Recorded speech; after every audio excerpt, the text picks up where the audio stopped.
Admin demands, admin changes, policy changes, infrastructure updates, budgeting, technician training, the hiring process, procurement, parts ordering, aging vehicles.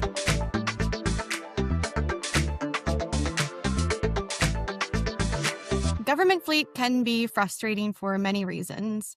The work has to get done even when the process, the budget, and the timeline don't always line up.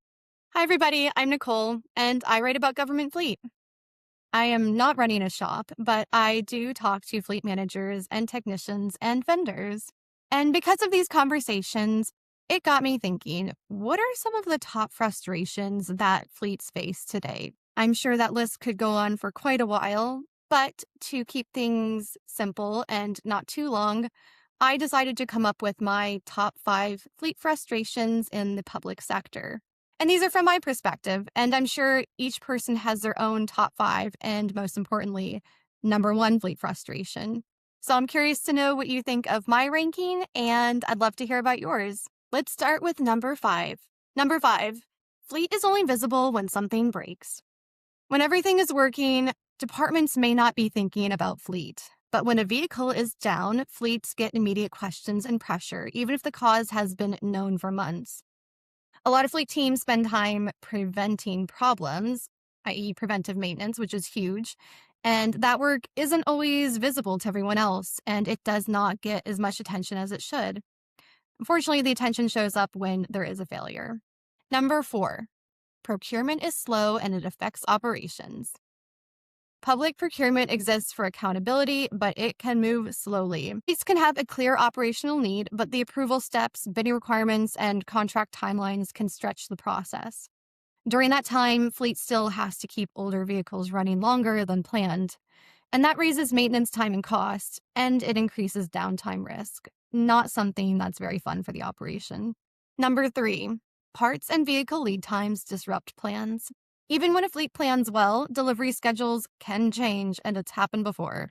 Vehicles can arrive late, upfits can take longer than expected, parts can be back-ordered, and when those things happen, fleets have to reassign vehicles or keep older units in service while adjusting maintenance schedules.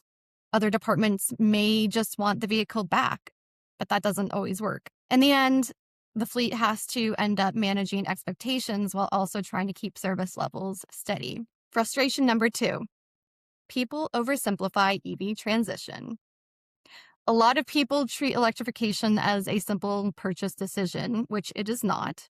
Fleets have to evaluate a number of things when it comes to electrification, such as site design, safety procedures, technician training, and of course, long-term operating costs. Some vehicle types and routes are a good fit today, while others aren't. And fleets will probably get frustrated when leaders want quick results without funding the infrastructure or planning time and training required to make EVs reliable in daily use. In my opinion, electrification is happening across the board, but how it's getting done is where the frustration set in. And number 1, doing more work without more staff time or budget. I think this is a main issue underneath a lot of others. These days, vehicles are more complex and compliance requirements are heavier, while data reporting expectations are also higher. So many public fleets don't get more technicians or more bays or more admin support to match that growth. And fleets now have to prioritize constantly regarding preventive maintenance or replacement cycles and just training that could get delayed. At the end of the day, the work still has to get done, so that doesn't help any stress that could be rising as long-term planning gets harder. And that's my top 5. Again, these are just from my perspective, from things that I've seen in conversations I've had. And as I mentioned before, the list could go on much, much longer. But I'd love to hear your top 5 and especially your number 1 frustration. I know it differs across the board depending on fleet size, region, and just your team and operations and things that you have to carry out in general. Meantime, maybe it's just some food for thought to take away and think about. So let me know, what did I miss? What are your biggest frustrations right now? And just drop them in the comments. If you want more videos like this, subscribe, and thank you for watching.